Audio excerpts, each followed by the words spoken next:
always find a partner. A man, on the other side, you will literally lose your ability to reproduce if you don't excel. Guess what percentage of women reproduce? Like, since recorded history. Since recorded, what percentage of women have reproduced and had children? You want to try? I would say 60%. I was going to go higher, 80. Yeah, so like 70, 75. Yeah, like 70. Yeah, it's about 98%. 98? Yeah. Women have kids and they reproduce. All of them have women. Sorry, not women. All of them have kids. I'm a statistic. Yeah. Yeah. all of them have kids. So it doesn't matter as a woman, if you want to have a kid, you can have a kid. Yeah. You just have to choose to have one. What's happening now, and it's diminishing, so the percentage is getting small. And we'll talk about the male side too. The male side is about, I think it's like 40% of men have reproduced since recorded history. So what that means is the guys that were looked at as worthy generally have 2 kids or more. Now it's less, but they generally have at least 2 kids. And the other 50% of men don't have nothing, and they DNA dies out of existence. They disappear off the face of the earth. So sexuality and like reproduction is the most important thing for men. That's why they're so eager to have sex all the time. They start relationships with sex. It's survival. They want their DNA to exist. Sure. Sure. What do you think it is, Candy? What's the reason? What's the reason? You didn't answer the question. The question, yeah. Which one?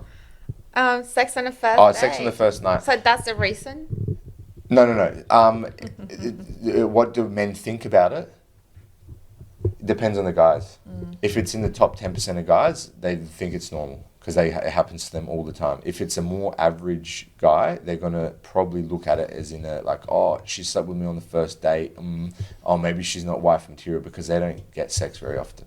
So guys that sleep with women regularly because they're in that position, they're in that archetype that women look for, they're not going to have an issue with it. They're going to look more, and actually they're probably better judges of character anyway because they deal with more women.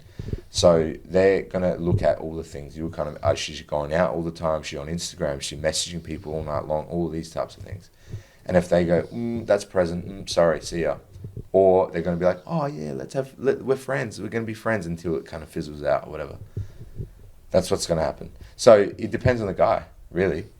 If they're having sex regularly, I don't think they're going to have a problem with it at all, because it happens all the time for them. If it's guys that are more like... What about you two? What do you guys... What about me specifically? What do I think about it? You and Lucas. What do you guys think? Look, I think that women need to be selective with who they have sex with.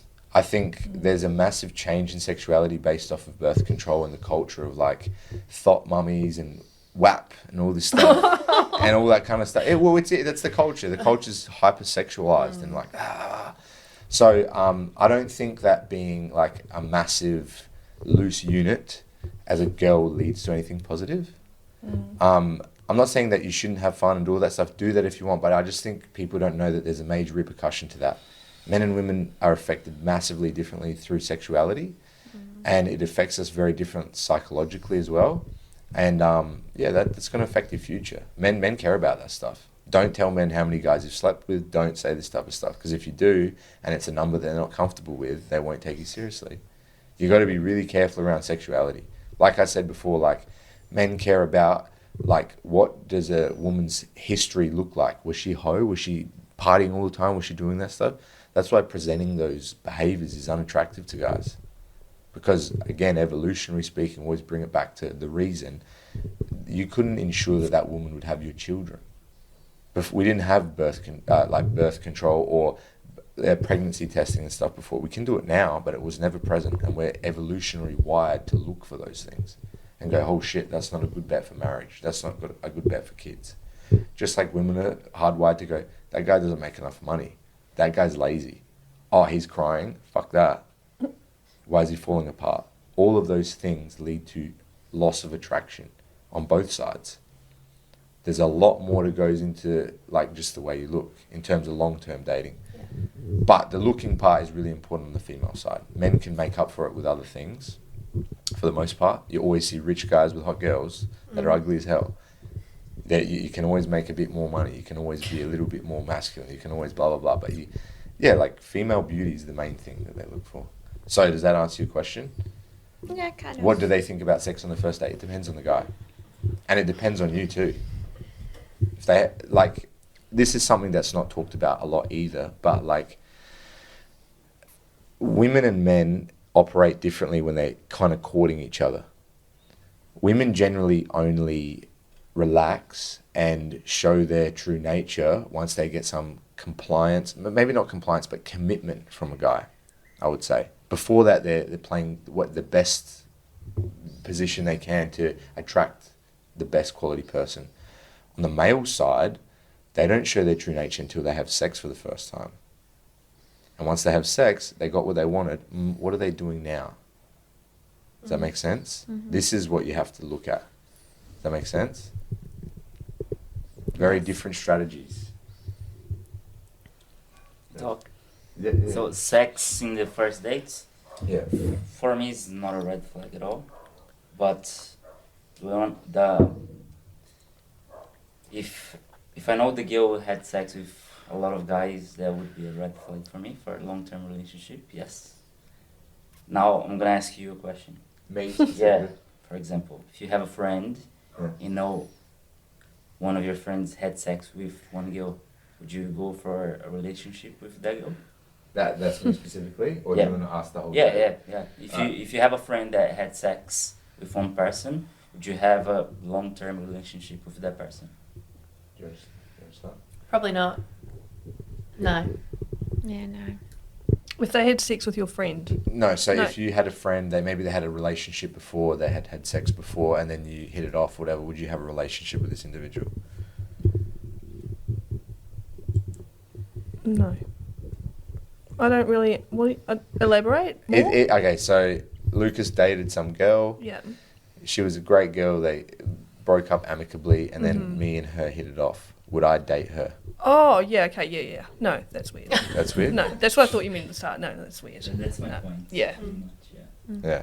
Yeah, no, I think, I'm actually surprised by that. I think women are way more lenient on that side. Men are not, I would say. I'd say a lot of women, like for example, there's a lot of men that do porn and do all sorts of things. They still have long-term relationships after. Now, granted, a lot of the time it is people that did porn as well and all that type of thing, same industry, whatever. But a lot of women that date outside of like their industry, they don't have marriages anymore. The standard for promiscuity between men and women is very different. Women that have sex with a lot of men has always been punished in history. Always. I'm not saying that that's right or wrong. I'm just saying that's how it's been. That's how it's always been. There's reasons for that. There's real reasons for that. There's always been restriction around female promiscuity or sexuality. Always. In all cultures, in all religions, in all everything. There hasn't been the same restrictions on men, for the most part, until like Christianity and stuff like that. For the most part, there hasn't been. Because it's always been common. There's always been Genghis Khans and kings and all these types of guys that have had harems and harems of women. It doesn't really lead to too much positivity on the other side. And I'm not saying that that's positive. It's just women flock to those types of guys. Like we're talking about, like the whole conversation's been about 1% a guy, blah, blah, blah, blah, blah. Everybody wants him. What do we do? Yeah, it's hard. It's not fair. Dating's scary, man.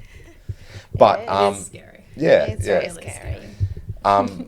But like I think a lot of people going into dating completely unarmed with zero information, without understanding anything about dynamics, and I think you learn them as you get older, and I think this stuff used to be taught way more, and I think there used to be less propaganda and less kind of like views that kind of drive men and women further apart, like feminism and certain things like that. And I'm not saying all of feminism is wrong, but I think a lot of the current stuff is extremely negative. And